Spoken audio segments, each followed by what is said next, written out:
আবদার জানাচ্ছি, আবার জানাবো স্যারের কাছে। স্যার দেখি কী বলে আমার, কারণ স্যার ছাড়া আমরা স্যারকে অভিভাবক মানছি। হ্যাঁ, স্যার ছাড়া এখন আমাদের আর কেউ নেই। ঠিক আছে, স্যারকে আমরা অভিভাবক মেনে আমাদের চাইছি যে আমাদের ফিউচারকে স্যার বাঁচাক, বা যে বেকারত্বের যে যন্ত্রণা স্যার এটা থেকে আমাদের মুক্তি দিন। আমি ট্যাটওয়ান থেকে গিয়েছিলাম, আমি স্যারকে আমাকে কথা বলার সুযোগ দিয়েছেন।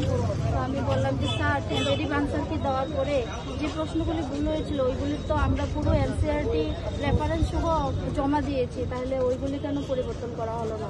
তখন উনি বললেন যে সাবজেক্ট এক্সপার্টরা যা ডিসিশন দিয়েছেন ওইটাই মেনে নিতে হবে। তাহলে আমার সবার কাছে একটাই প্রশ্ন যে আমরা যে সঠিকভাবে এনসিইআরটি দেখে পড়াশোনা করেছি ওইটা কি ভুল? আমাদের অপরাধটা কোথায়? সাবজেক্ট এক্সপার্টরা সব কিছু করবেন, হ্যাঁ ঠিক আছে, ওনারা ন্যায্যটা করেন না, ওনারা যে সঠিক উত্তরটা ওই উত্তরটা বেছে নিন না। ভুল উত্তর দিয়ে যারা পাস করেছেন ওনারা কি ভবিষ্যতের কি একজন সুদক্ষ টিচার হবেন, নাকি আমরা সঠিক উত্তর দিয়ে ফেল করেছি আমাদের অপরাধটা কোথায়? আমার এখনও সবার কাছে আবেদন, অনুরোধ যে ওইগুলি যেন পুনরায় বিবেচনা করা হয় এবং দেখা হোক যে আমরা কি ভুল না আদৌ কি আমরা কি সত্যি আছি কিনা।